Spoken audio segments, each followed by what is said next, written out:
Scoliosis surgery के बाद की ज़िंदगी। स्कोलियोसिस मतलब कमर के कुबड़ या फिर टेढ़ेपन की जब हम सर्जरी करते हैं तो इसके बाद पेशेंट की लाइफ कैसी रहती है। नॉर्मली स्कोलियोसिस सर्जरी जब हम करते हैं तो कमर या रीढ़ की हड्डी में स्क्रू और रॉड लगते हैं जिससे कि उसको हम सीधा कर देते हैं। ये सर्जरी अपने आप में बहुत चैलेंजिंग सर्जरी रहती है। नॉर्मली जब हम न्यूरो मॉनिटरिंग में या फिर 3D टेक्नोलॉजी में सर्जरी को करते हैं तो ये काफ़ी सेफ हो जाती है, लेकिन इसके बाद का सफ़र कैसा रहता है ये मैं आज आपको बताऊंगा। नॉर्मली स्कोलियोसिस सर्जरी के बाद हम पेशेंट को 5 दिन तक हॉस्पिटल में रखते हैं। पहले 2 दिन पेशेंट आईसीयू में रहता है जिसमें कि उनका हीमोग्लोबिन और सैचुरेशन लेवल और पेन लेवल ये सारी चीज़ों पे हम बहुत ज़्यादा ध्यान देते हैं, क्योंकि शुरू में पेशेंट का हीमोग्लोबिन ड्रॉप होने के चांसेस होते हैं, इसलिए हो सकता है ब्लड ट्रांसफ्यूजन भी देने की ज़रूरत पड़े। पेन कंट्रोल के लिए स्पेशल मेडिसिन दी जाती हैं वेन के थ्रू, जिससे कि पेशेंट का पेन कंट्रोल हो जाता है। इस पहले 2 दिन में ही हम पेशेंट को चेस्ट फिजियोथेरेपी या ब्रेस के सहारे खड़ा करना और चलाने की कोशिश भी शुरू कर देते हैं। पेशेंट की न्यूरोलॉजी या फिर पावर पे खास तौर से पहले 2 दिन में ध्यान दिया जाता है, क्योंकि स्कोलियोसिस सर्जरी में पेशेंट को किसी तरह का भी नर्व डैमेज ना हो, इसका हम बहुत ध्यान देते हैं।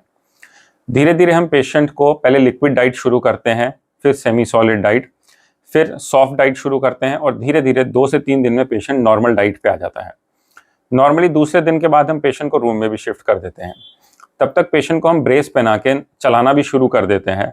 पेशेंट अपने आप से चलना शुरू करता है, लेकिन यूरिन का पाइप या ड्रेन का पाइप हम पहले 3 से 4 दिन रखते हैं। जैसे जैसे पेशेंट नॉर्मल खाने लग जाता है, उसके अगले दिन चौथे दिन हम पेशेंट का जो यूरिन का पाइप है वो भी निकाल देते हैं, डाइट भी नॉर्मल करते हैं और पेशेंट को जितना मैक्सिमम पॉसिबल हो चलाना हॉस्पिटल में शुरू कर देते हैं। 5वें दिन पे हम नॉर्मली पेशेंट की ड्रेसिंग करते हैं, जो उसके ड्रेन पाइप्स होते हैं उनको भी हटा देते हैं और तब तक पेशेंट अपने आप से खा भी रहा होता है, पी भी रहा होता है, बाथरूम जाने लायक भी हो जाता है, टॉयलेट ट्रेनिंग भी हम कराते हैं और तभी हम पेशेंट को हॉस्पिटल से डिस्चार्ज करते हैं। नॉर्मली सर्जरी के बाद हम पेशेंट को 1 हफ्ते बाद वापस बुलाते हैं ड्रेसिंग के लिए और ऑपरेशन से 15 या 18 दिन के बीच में हम नॉर्मली सारे टाँके भी निकाल देते हैं।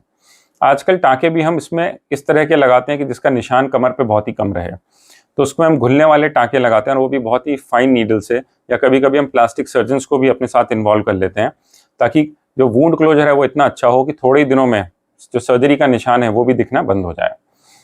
नॉर्मली पेशेंट जब हमारे पास हॉस्पिटल में आता है 15वें दिन, तब तक हम उसको पूरी तरह से इंडिपेंडेंट चलना फिरना घूमना घर के बाहर जाना ये सारे भी रिस्ट्रिक्शन से फ्री कर देते हैं। लेकिन फिर भी पेशेंट को जो कमर का ब्रेस होता है वो कम से कम 3 से 6 महीने तक पहनना होता है। 3 से 6 महीने का मतलब ये है, कुछ स्कोलियोसिस जिसमें कि बोन वीक होती है, हो सकता है हमें 6 महीने तक ब्रेस रखना पड़े। जिनमें स्कोलियोसिस में जिसमें कि बोन स्ट्रांग है उसमें हो सकता है हम 3 महीने पे ही हटा दें। बट ये पेशेंट पे भी डिपेंड करता है कितना सीवियर कर्व है, उसका बॉडी वेट कितना है, किस तरह का स्कोलियोसिस था और किस तरह की सर्जरी हुई है, उस पर डिपेंड करता है। बट नॉर्मली 3 से 6 महीने के बीच में सारे ही पेशेंट्स का ब्रेस भी हट जाता है।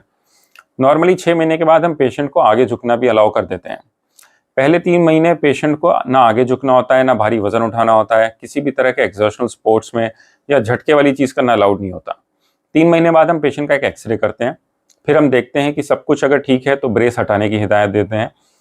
उसके बाद फिर पेशेंट अपना नॉर्मल एक्टिविटीज़, ट्रैवलिंग और वो सब भी शुरू कर सकता है।